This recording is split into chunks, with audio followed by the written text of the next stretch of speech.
Gachetá, if you can. I've generally been reluctant to leave Bogotá during Colombia's tourism high season or at long weekends, so the first holiday Monday of the year is a negative on both fronts. However, feeling somewhat annoyed and frustrated with my rather bland routine in the capital, I took a gamble and escaped during the January holiday weekend. My default option these days is to travel north of Bogotá, as I live a convenient 5-minute walk from the northern bus terminal. Any destination to the south requires a trek across Bogotá to either the main terminal in Salitre or the satellite station in the far south. Avoiding Bogotá's public transport and traffic is good for the body and mind at any time. In terms of the destination, as readers of previous posts detailing small town or pueblo visits will know, the location itself isn't the most important aspect.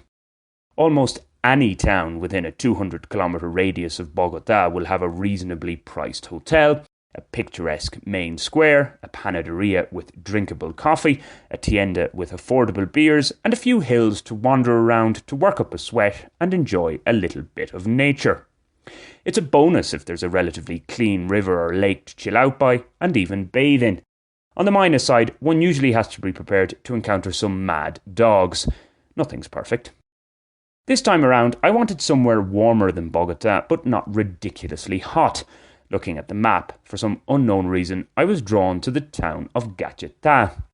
Capital of the Guavio province in the department of Cundinamarca and situated about 100 kilometres, depending on the route taken, east of Bogotá, a Google search told me that it's at an altitude of just under 1,800 metres, with average daytime temperatures of over 20 degrees Celsius and no colder than 8 degrees at night.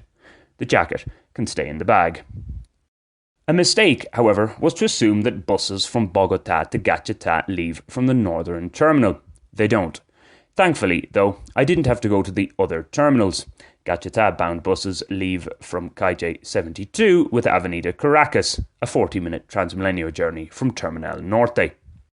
That minor miscalculation aside, another anxiety I have about leaving the city on the Friday of a long weekend, heavy traffic, mercifully didn't come to pass on this particular route. In fact, it was largely congestion-free. The only slight inconvenience, down to my terminal mix-up, was that I arrived in Gachetá after dusk. Normally, I like to get to a new place before nightfall. However, for a small and very safe country town where the bus terminal is a short walk from the centre, this is less of a concern. Rocking up in an unfamiliar big city at night is another matter entirely. The first item on the agenda then was to find a reasonably priced hotel. That came in the form of Hotel El Portal de la Cuarta.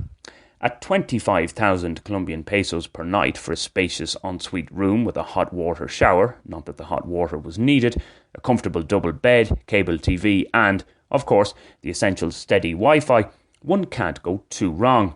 Wilmer, the mild-mannered owner, is also on hand to give some sightseeing tips. One of those tips, perfect for the hill walker that I am, was the Ruta del Agua water route.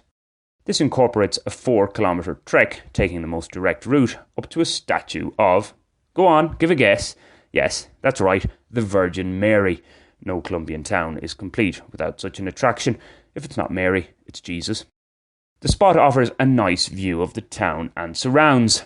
It's not a cul-de-sac trail, but whether you go the shorter way or take the slightly longer route via Carrera 5 and a townland called La Chamba, you'll cross the Rio Salinero. This predominantly shallow, fast-flowing river does have some deeper spots where you can have a refreshing dip. In rainy season, it might be a different animal altogether. Mentioning Carrera 5, exiting the town taking this street is where you'll pass what is arguably one of the most scenic cemeteries in the country. It is, to die for. Sorry. The hill on which the Virgin Mary stands is perhaps about 100 metres higher than Gachetá. So for those looking for something a little more taxing in terms of a trek, a walk to the nearby village of Junín offers just that. At an altitude of 2,300 metres, it's a good 500 metres closer to the stars than Gachetá. The shortest, largely traffic-free, rustic approach is just 6 kilometres away. It does, though, involve a few decent inclines. It certainly puts the legs to work. The reward is getting to take in the quaint Junín, sipping on a coffee and arepa, or, whisper it, a cold beer. It would be remiss of me not to go into a little more detail on the arepa, Colombia's traditional cornflour snack, available in these parts. Each region of the country has its own take on them, but I have to say the cheese-filled, unsweetened ones in the Guavio province are about as good as they get. I mean this in terms of plain arepas, not the delicious Venezuelan ones that are stuffed with all sorts of fillings, or the egg or meat-filled arepas originating from Colombia's Caribbean coast. Back to Gachetá, some might say that it is the least impressive of Guavio's towns. From what I've been told, the similar-sounding Gachetá, for one, on the banks of the Guavio Reservoir, a very scenic man-made lake, is more idyllic. That may be so, but in terms of a quiet, rural retreat, Gachetá grades well. It beats being bored in Bogotá, anyway.